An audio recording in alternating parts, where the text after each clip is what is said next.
What's going on, football fans? It's your boy Gsluke here with our DFS and prop preview for tonight's Monday Night Football slate, which features 2 games on the docket this time, which will change up our strategy a bit when it comes to building our lineups. No longer as much game scripting when we got 2 games to work with. We'll go through all the details there to make sure you can crush your exposure tonight, as well as a look at the pick'em side of thing on Underdog and Prize Picks afterwards, give you guys an idea of some exposure you might want to tail for this evening, as well as how to attack the prop boards there too. So by the end, you'll be an expert on this slate ahead. And without further ado, we've got a lot to go through here. Let's go ahead and hop on in. Before we go position by position or player by player, I want to give you guys an idea of some of the changes when we have a 2-game slate like this. So unlike Showdown, where correlation is absolute king, and also unlike a main slate where correlation is usually only something that we're kind of mixing in, it is a hybrid of those 2 formats. I'd say that you want to be scripting ahead of time when you're building these lineups, but not all 9 players should be from the same game. We could get one of the 2 that goes way over its total. Maybe it's a more competitive, close competitive script like you had in that Giants-Cowboys game. If that happens, you might want 6 or 7 players from that side of things, but it's not where you want to have all the players from the same team, right? You wouldn't want to have, for example, like 8 Buccaneers on your roster for tonight. So that's what I mean when it's a hybrid. You've got to take the best of both worlds, a little bit of correlation, but not too much. And that's how you can take down these 2-game slates. So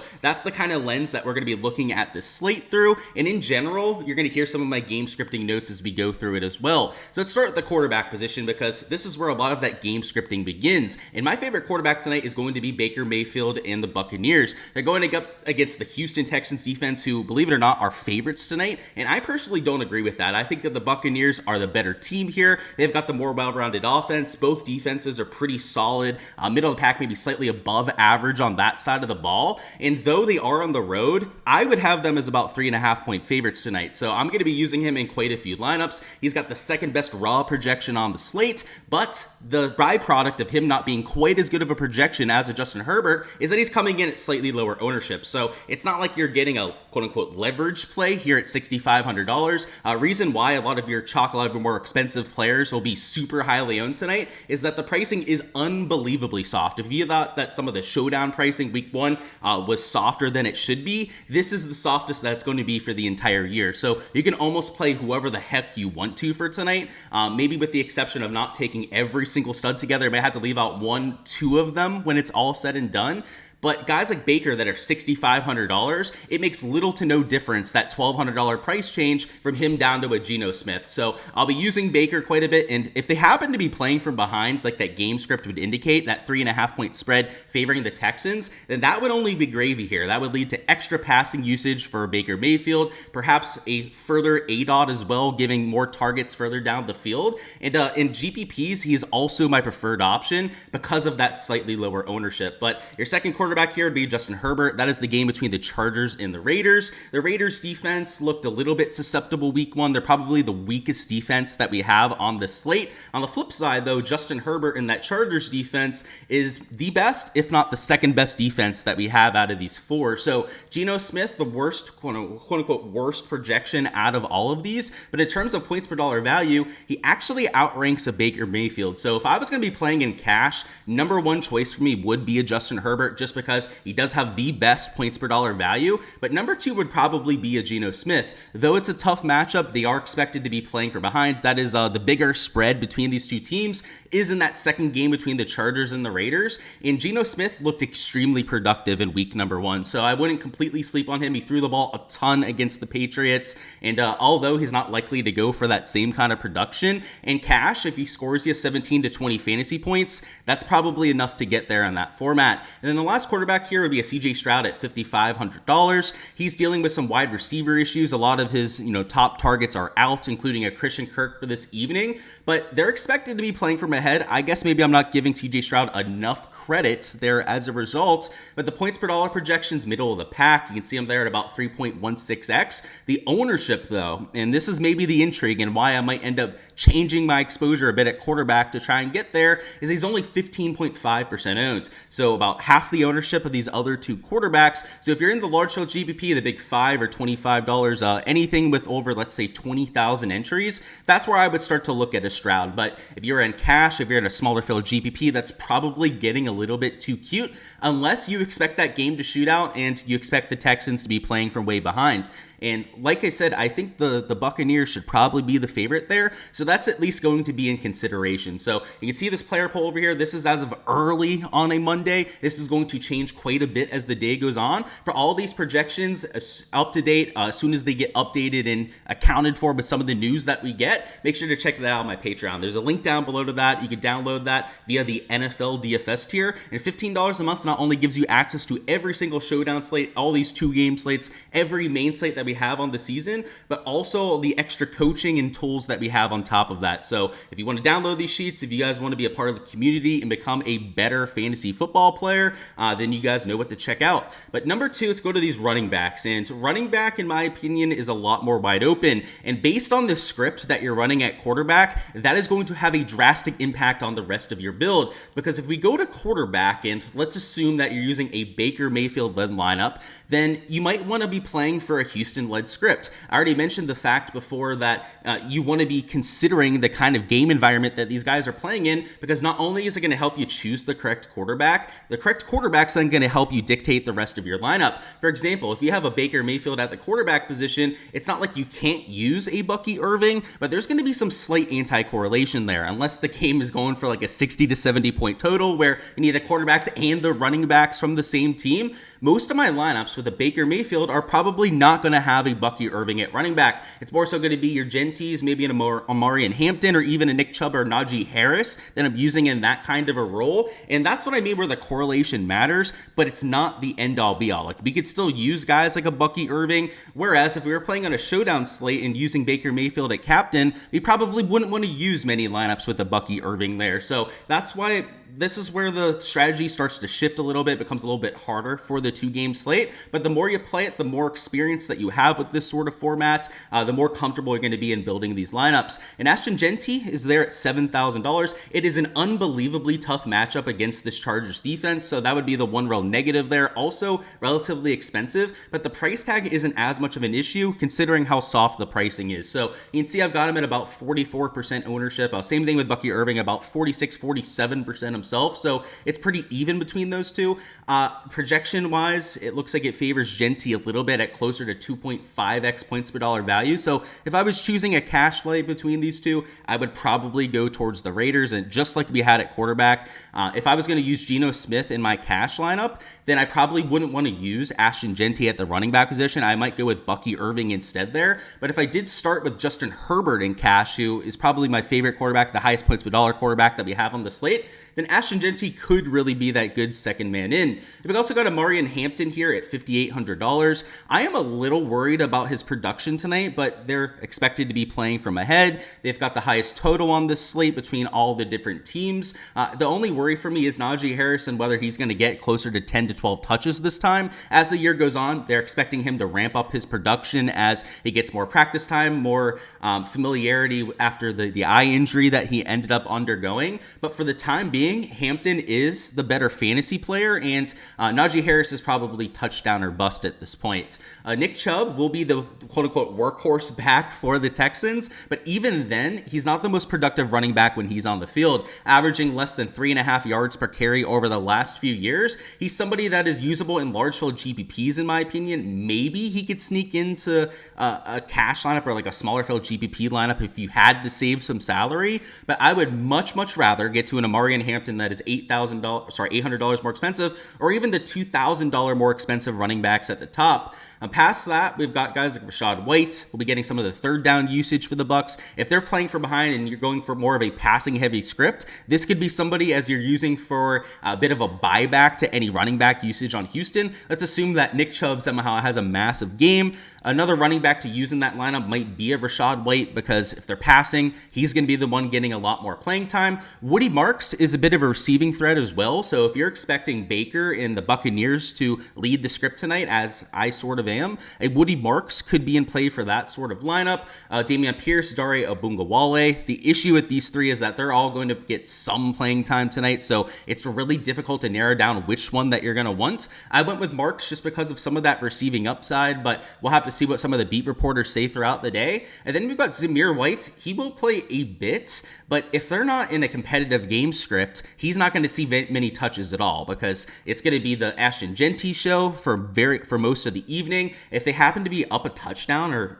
God forbid, a couple touchdowns on the Chargers, then Zamir White could get the kind of usage that we're hoping for, but I'm not really counting on that sort of thing. Wide receiver position is where you can get a lot more of your leverage. Running back, I'm not getting too cute about it unless maybe I go to a Marks or a Rashad White for some of that leverage, but wide receiver, we've got some legit options towards the bottom end of the board. But before we talk about the value plays and some of the leverage options you can mix in, let's go through some of the premier options towards the top. Nico Collins at $7,300 is a solid projecting player, but not quite as solid as a Lad McConkey, who's at 2.6x points per dollar value. You can see nearly 80% owned as well, and it looks like a lot of people are going to be using these wide receivers at flex. When I was running my ownership projections before, about 60 to even 70% of the field was using a wide receiver at flex. So if you're looking to get a little bit different with your lineup construction, you could throw a running back or a tight end in there, but there's a reason why this wide receiver position is so prioritized. They've got some of the best projections on the slate, and you also have the most depth at this position. So if you're looking to have, one extra slot in there, wide receivers where a lot of people are going to go. And I think a McConkey is one of my favorite plays on the slate,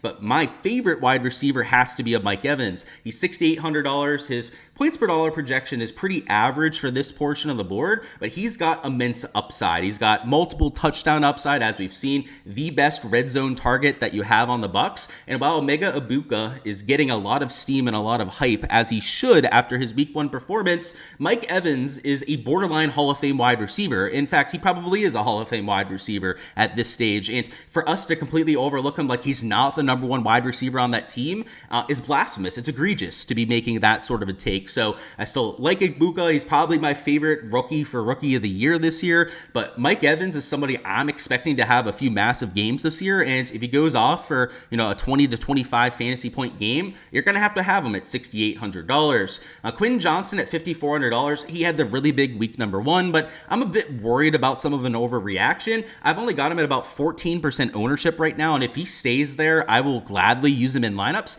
but because of that week 1, I could see some of the slapdicks, some of the casuals really starting to steam him up. So if he's closer to 25% at lock, I probably won't have him. If he stands still, like I said, I probably will have some shares. Jacoby Myers, so we do have a Brock Bowers injury. Not a lot of injury news on this slate. A lot of times on these two gamers, we'll talk about injuries and kind of the implications of it. There's a chance that Brock Bowers isn't playing, but he's almost certainly going to be active, at least based on some of the reports that we've seen. They are, quote unquote, expecting him to play. If he doesn't, Jacoby Myers to the moon. He would probably be the best play that we have on the slate, but even with a banged up Brock Bowers, it's just not 100% out there. I still like him there at over a 3x projection. You're going to eat it with the ownership. He's over 50% owned, which is kind of wild for somebody that has a 4K price tag, but it's well warranted in my opinion. You've also got a Keenan Allen. He's going to see a lot of targets for the Chargers. He didn't convert a lot of those targets in week 1. He had a lot of targets, a lot of passes that weren't on the body, so not really something he can control. He's got to get a better ball from Justin Herbert. So $4,800. He's a slightly lower owned option, but still way up there with the points per dollar projection. And then after we get past Keenan Allen here, this is where the leverage opens up. This is where you can get wild, and in the large field GPPs, where a majority of your leverage is going to come. You could do it with lineup construction too, maybe leaving some salary on the table, or like I said, mixing it up with a running back or a tight end at that flex position. But this is a much more reasonable way to do so. You've got your second, third, fourth string wide receivers down here towards the bottom end of the board that are going to see playing time, and while they're not safe plays, that's why a lot of these players are GPP only in my kind of exposure, they do at least have the upside and the opportunity to get a big play and get to the optimal lineup. So Jane Higgins, he didn't play all the snaps for the Texans week 1, but he's a rookie, he's a new guy to town. He's going to probably ramp up that playing time as time goes on. And with Christian Kirk out, he's worth at least a few extra looks this week. Jalen Noel as well, he's somebody that's newer, younger face in town. Didn't see a ton of snaps in week number 1, but with Kirk out again, could be a potential option. But my favorite options on the Texans are the ones that are the widely veterans. So you got an Xavier Hutchinson, also Justin Watson, that are projected towards their over on books. They're like minus 130 juice for their over on their yardage. They're expecting them to play. They were the most snapped wide receivers that you had on this team, and they're the cheapest wide receivers that we have on this kind of slate. And the ownership's not there either. I've got Hutchinson at about 3%. I've got a Justin Watson at about 2% ownership as well. And these could change throughout the day. There could be some steam on these players. Maybe they're not going to be quite as overlooked as what I was hoping for earlier in this stay, but even if they are used, they're not, at most maybe going to be 10 to like 15% ownership. Those are the spots where you can actually get that differentiation. So don't sleep on Hutchinson. Don't sleep on a Justin Watson tonight. For the Bucks, we've also got Sterling Shepard because Godwin's out again. He's going to be getting some playing time for the Bucks. You can throw in a Trey Tucker or Dante Thorne out there for the Raiders. Dante Thorne, of course, young, high upside wide receiver. Trey Tucker, more of that wide receiver 3 for the Raiders, going to be playing a lot more often. So, somebody that is probably this quote-unquote safer play. He's got the higher points per dollar projection out of the two, but Dante Thorne's more of that high upside sort of wide receiver. And then we've got a few players for the Chargers down here. Trey Harris, Keandre Lambert-Smith, young players that could conceivably mix in a few times. And then Tez Johnson, probably the worst wide receiver that we have on the board here. Not somebody that I'll be investing in myself, but any of these players down here that'll see snaps, that especially the ones that have the big play upside, if you have a lot of chalk elsewhere, chalk running back, chalk quarterback, it's hard to get off the chalk on a 2-game slate. This is really the only opportunity that you have for that differentiation. Then we've got the tight ends. Already mentioned the Brock Bowers injury. He's nearly 70% projected owned. And by the way, if you think these ownership numbers are wild or inflated, they're not. You just have to spend the salary to get close to $50,000. People don't leave $2,000 on the table very often when they're playing NFL DFS. So these guys up top are just going to have absurd ownership numbers. But if he plays, he's still usable even at that sort of an ownership number, and even at $6,000, because we can afford pretty much whoever we want to in our lineups. And he's got a 15 to nearly 16 point raw projection. But a Kadon, somebody you could use alongside Baker Mayfield at quarterback. A lot of these players have touchdown equity. So if you're going with a quarterback stack, quarterback, a wide receiver, two, and then a tight end, it's not a bad idea to throw in one of these guys and hope they get into the red zone and score a touchdown. But Dalton Schultz really stands out with projection. He's a 2.6x points per dollar value, a little bit higher round than some of these other options, but he'd probably be the best cash play other than a Brock Bowers if you can't afford him. And then you've got Conklin, Disley. They're both the tight ends for the Chargers. Productive offense, going to see a ton of playing time because they run almost, I don't want to say exclusively 2 tight end sets, but they probably run 2 tight end sets more than just about any other team in the league. And they're both productive wide receivers when they're on the field. So I think that Disley's not going to have as big a year here in 2025 just because his snap share and his usage is going to go down because of Tyler Conklin. But there are going to be weeks where one, if not both of these players is getting close to 50 yards. And at only $2,700, they save you a ton of salary, and they're only about 10% owned. So just like these wide receivers that you can use for differentiation, I'll be using one of these 2 Chargers tight ends to do that as well. And then we've got the defenses here. Honestly, defense is a bit of a crapshoot. I'll probably be playing 3 or even all 4 of them and just mixing them into different builds. And unlike a main slate or unlike a showdown slate where the correlation matters, you don't want to be playing a whole bunch of defenses versus their teams. When we only have 4 defenses to choose from and you have to have a defense, right? It's not like showdown where you don't have to play defense. You have to have one in there. With this sort of lineup construction, I don't want to say you like pick a name out of a hat, but you kind of do on a slate like this. Like, there's really not that much strategy involved whatsoever when it comes to this. You could say that you could even play against your quarterback, because if they're going to be throwing the ball a lot, giving you the kind of production and volume that you're hoping for to get to the optimal lineup, then that means the defense is going to have some chances for some sacks, some interceptions, some fumble recovers, you name it, if they're having that sort of a day. But there's not much to it, in my opinion. I'll be mixing in 3 or even all 4 of these defenses into lineups. It's more so correlating with your quarterbacks, making sure that you don't have too much anti-correlation at the running back position, and then getting different at wide receiver and tight end. And now for the pick'em side of things, where we've got a few props I've already entered that you might want to check out. And for the year, guys, we have been absolutely printing on these things. Yesterday ended up being a +2 unit day. Could have been even better. We had a few close calls and hooks that kept us back from full cashes. But for the year, we are +17 units, a little bit over that for the year on our NFL exposure. So we're going to try and keep it going, keep that momentum heading into week 3 here in just a few days.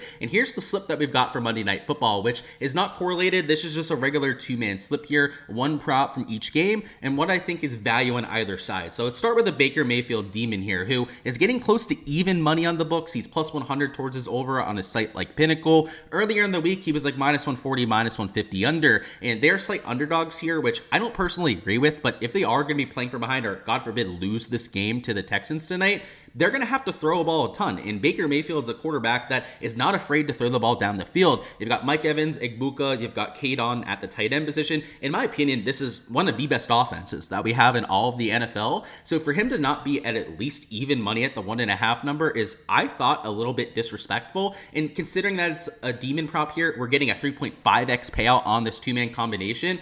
I'll play it before any of that sort of line movement, because by the time we get to tonight, if he is just at the 1.5 number and not a multiplier, that would not surprise me in the least. And even if he was at that number, I would have been considering taking the over, because it's a solid matchup. The Texans defense held the Rams to less than 3 yards per carry in week number 1. Just absolutely stifled Kyren Williams, the rest of that offense, usually very productive on the ground, and they couldn't do shit out there. Baker Mayfield in that offense would like to run the ball too with a Bucky Irving, but if they're incapable of doing so, it's going to be a lot of Baker Mayfield. And you've got the 2 big-bodied wide receivers. Kadon's a great red zone tight end as well. I think it just sets up extremely well for him here this week. So taking that over at 1.5 with a little bit of that line value opened up by the extra payout. And then the other side of this, we have an under on Geno Smith passing touchdowns, who is minus 133 to minus 140 towards his under on a lot of the major books. And last year, he only went over this in 4 of the 17 games. And it's a completely different team, a completely different situation, so we have to account for that. But this matchup is pretty much as hard as it gets. The Chargers defense, I know Mahomes was able to put up some production against them in week number 1, but they started off slow for a reason. That defense is legit, probably a top 5, a top 10 unit overall in this league. And Geno Smith in that offense, I'm not expecting to light it up like they did against the Patriots. I mean, he had over 300 yards. He threw the ball nearly 50 times, maybe even 50 plus times for all I know in week number 1. It's not going to be open season like it was just a few days ago. So the under makes a lot of sense. It is value out there on the sports books, and the odds on these two players are nearly identical, right? It's just that the matchup for Geno Smith, I think, is sub-ideal. He's also doesn't have a multiplier on it in either direction, and Baker has the better payout and the better matchup for this evening. So it's a 3.5x payout if we end up going 2-0 on this. We also have a prop slip in already on the Dante Thornton under on receptions. Unfortunately, the payout on that has really shifted on that, so we're going to keep it out of this slip. But if you cash out on that, that'll be even more units added to the bankroll that you saw there before. And to tail every single slip as I enter it, to tail every single piece of exposure that we have here for 2025, make sure to check out the Patreon page for that. There's a link down below to go ahead and join the NFL prop tiers, how you can get access to all of those pieces of exposure. And like I said, this year, plus 17 units so far, nearly 20% added to the bankroll just 2 weeks in. Who knows where we'll end up by the end of the season. But what you get with me is a lot of research. You get not only just the picks, but also the reasoning behind why I get to all my plays to teach you how to find value yourself on the NFL board, show you how correlation works, how to properly put together slips and manage a bankroll. You get all of that by joining my Patreon. It's not like you see on some of these dub clubs where they don't take any time to help out their customers. I go out of my way to not only help you out with the bets that you're doing with for golf, but that bankroll process, putting together slips in that lineup construction, is massive for any sport that you're going out there and betting. And you guys know I'm a big golf person, a big golf bettor. I do a lot of content here on the channel from that perspective. There's a lot of rules that goes along with that. I do also have a golf tier up there, but most of you guys are here for the NFL perspective. But regardless of what sport you're playing, there's a lot of insight that you guys can find on the Patreon page. So for every single slip that I take, that is the place to take it. But this is what we got for tonight. Let's cash out. Alrighty guys, that is all I've got for the Monday Night Football preview. Smash that like button if you guys haven't already. Also subscribe to the channel so you guys don't miss any of the content to come. And give me your top score on this 2-game slate for a chance to earn a free month on my Patreon. And if you guys give me the top raw Draftkings score for tonight, you will win an automatic month of access. And it'll be on a first come, first serve basis. So once a player's taken once, they cannot be taken again. So go ahead, claim your player before anyone else steals them from you. And best of luck with everything that you're going with. Whether it's in the GPPs, I hope that we can try and take down a contest or two. Whether it's with your prop bets or your pick'ems, let's go out there, cash out, and add even more to the bankroll and get this week 3 started correctly. It's a good one. It's been a solid season, a lot of fun having golf and NFL going on. Let's take advantage, and I'll see you guys throughout the rest of the week with all the content for the season.